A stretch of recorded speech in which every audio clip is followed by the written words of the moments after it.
네, 이어서 이슈 인터뷰 준비했습니다. 혹시 선감학원이라고 우리 청취자분들은 들어보셨습니까? 아동판 삼청교육대라고도 불리는 곳인데요.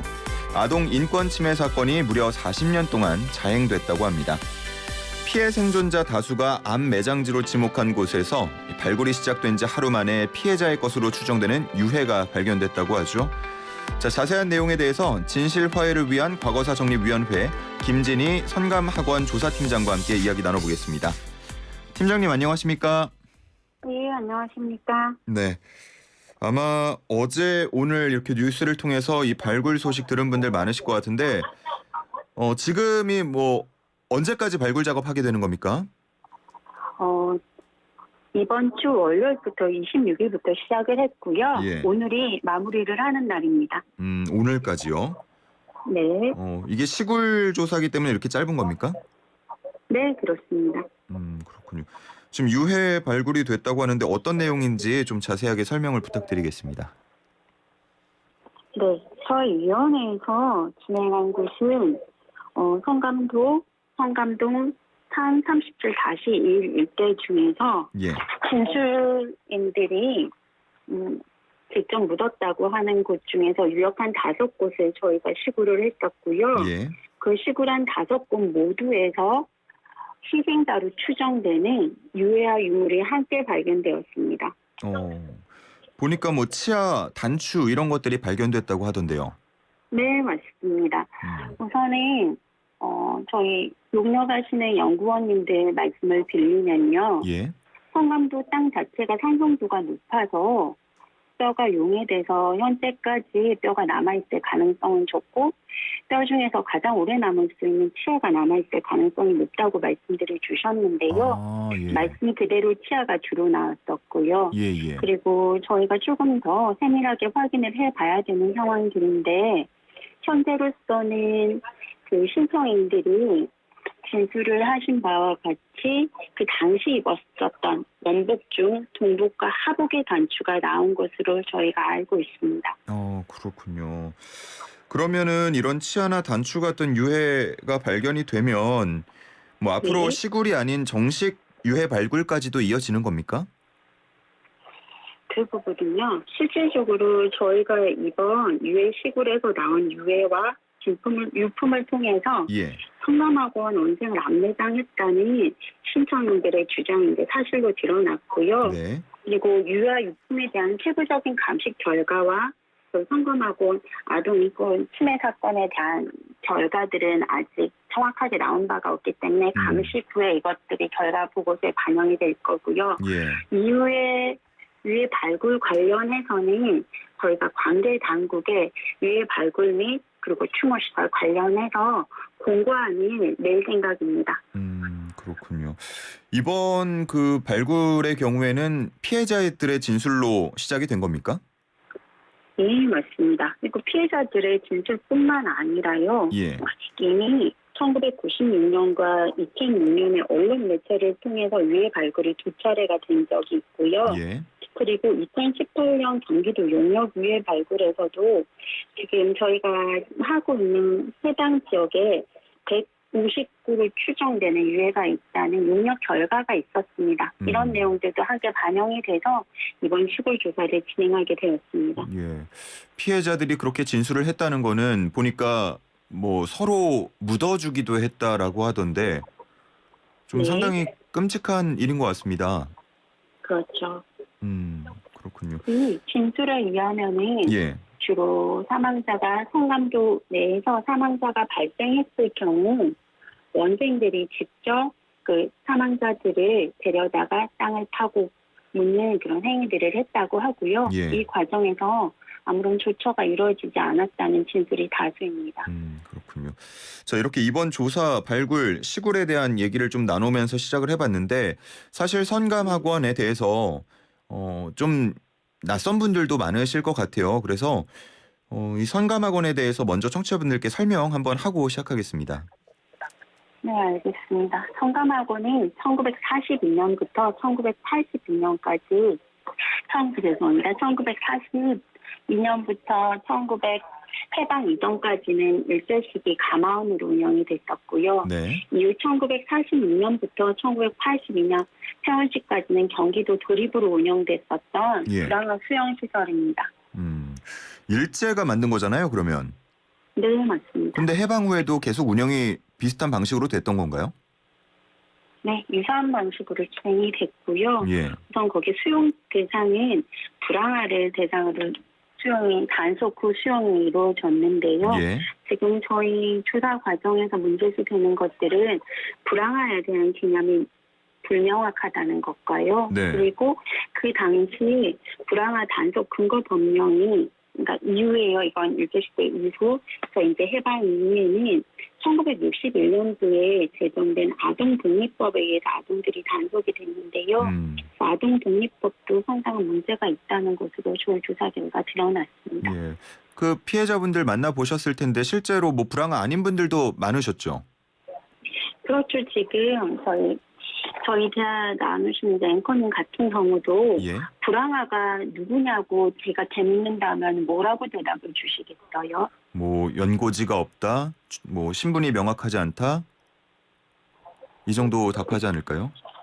예, 그렇다고 하면 보통 아동이, 그러니까 불황화라는 개념 자체가 18세 미만의 아동, 주용 말씀하신 그런 연고지가 없거나 혹은 뭐 옷이 불량하다던가 옷이 아니면은 불량하다.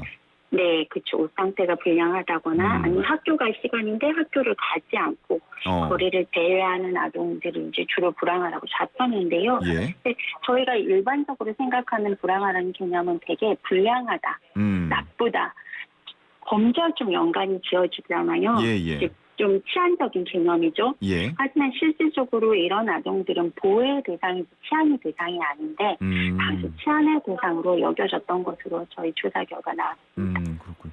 그러면은 뭐 폐쇄가 됐던 1982년까지 얼마나 많은 아동들이 이곳에 있었습니까?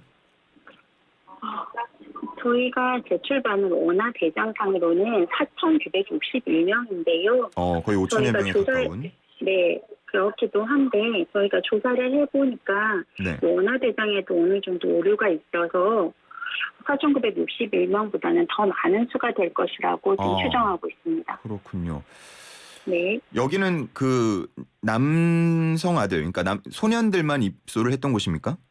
네, 맞습니다. 남자 아동들만 입소를 했던 곳입니다. 어떻게 운영이 됐나요? 경기도에서 직접 운영을 하고 있었고요. 예. 원장은 경기도에서 파견된 사무관이었고 이 안은 행정주가진 경기도 공무원들이었습니다. 그럼 이곳에서 뭐 강제 노역 이런 것들에 시달린 겁니까? 우선은 주로 본인들의 의사에 반한 그러니까 전원은 아니고요. 예. 주로가 본인들의 의사에 반해서 지금 강제 수용된 감금 상태로 예. 그곳에서 수용 생활을 하면서 강제 노역, 그리고 그 안에서 일어나는 온갖 일상적인 폭력, 그리고 대부분 의무교육 연령대였는데 그 의무교육의 혜택을 받지 못하는 피해들을 입었고요.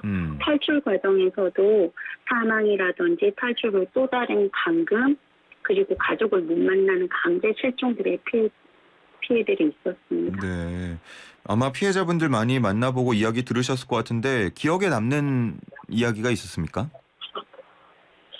한 분 한 분 모두가 다 무척 기억에 남는 이야기들이었었고요. 예. 그중에서 가장 제 마음을 좀 울렸던 것들이 그분들이 어린 시절에 잃었다는 말씀이 있었어요. 아무래도 여기 수용소에 있다 보니까 가장 이분들이 하루 종일 생각해야 되는 문제들은 내가 어떻게 하면 여기서 생존할 수 있을까? 네. 여기에만 몰두를 하고 계셔서 바로 옆에 있는 자기 같은 피해자들끼리도 어떤 유대관계를 가질 수가 없었다고 해요. 그러다 보니 지금 사회생활을 하시는 중에 저희가 왜 어린 시절의 친구들이 가장 소중한 또 자산이잖아요. 네네네. 근데 그런 어린 시절이 모두 날아가고 없다라는 말이 제 가슴에 많이 와닿았고요. 그리고 지금까지도 꽤 연세가 많으신 분들은 50년 전, 60년 전임에도 불구하고 예. 지금까지도 그 당시의 기억들로 인해서 고통받으시고 계속해서 지속되는 악몽, 불면을 겪는 분들이 많아서 그 부분도 무척 기억에 남습니다. 예. 뭐 제가 보도들 이전 자료들 좀 찾아보니까 잠잘 때도 도망가지 못하게 옷을 벗겨서 재운다라는 얘기도 있었던 것 같고요. 네. 뭐 서로 반장 같은 역할을 좀 힘이 센 아동을 대상으로 반장 같은 역할을 정해서 서로를 감시하게 했다 이런 얘기도 있던데 뭐 자료가 조사된 게 있습니까? 이런 내용들에 대해서? 주로 이제 저희 진술 조사가 왜냐면 당시에 자료들을 남겨두지 않아서 저희가 진술 조사로 이 내용들을 결정을 하고 있는데요. 예, 예. 진술들에 의하면은 군대식이었다. 군대식이었다. 아동들을 대상으로 군대식 규율을 지키게 했다는 내용들이 있고요. 예. 이 내용 뒷받침할 수 있는 내용들은 아무래도 저 인력 구조를 보면은 이것뿐만이 상당수 수용시설이 당시 권위주의 시기에는 대거 단속으로 또 대거 이 수용 인원들이 있었는데 그에 비해서 직원들 수가 무척 적었더라고요. 아, 네, 그래서 그렇다는 좀 거는- 구조적 네. 그렇군요. 성감도라고 하면은 대부도 아래에 있는 이제 네. 아마 많은 분들께서 가 보신 곳일 텐데 이런 곳에서 네. 이런 일이 일어났다고 하니까 좀 상당히 끔찍하다는 생각이 들고요. 네. 그러면은 지금은 도로가 다 연결이 돼 있잖아요, 성감도가. 네, 맞습니다. 그 당시에는 뭐 탈출을 하려 그러면은 바다를 건너야 됐던 겁니까?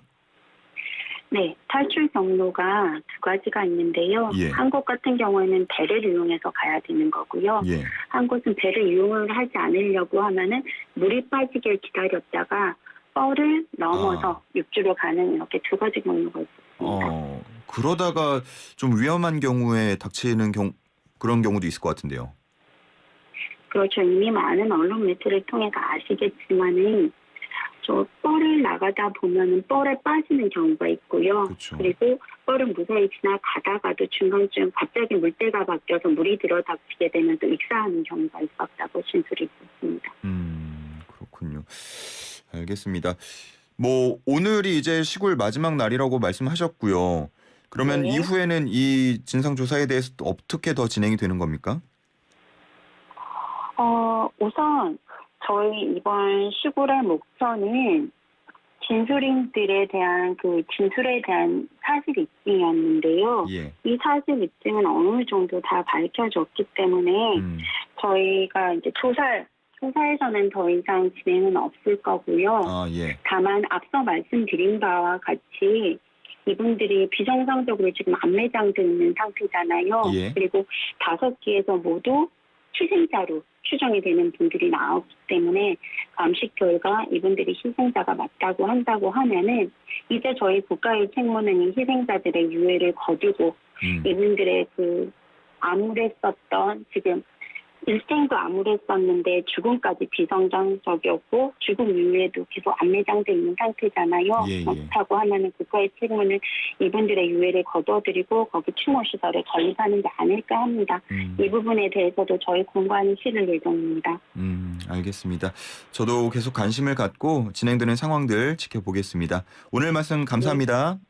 예, 감사합니다. 네, 지금까지 진실화해를 위한 과거사정리위원회 김진희 성감학원 조사팀장과 함께했습니다.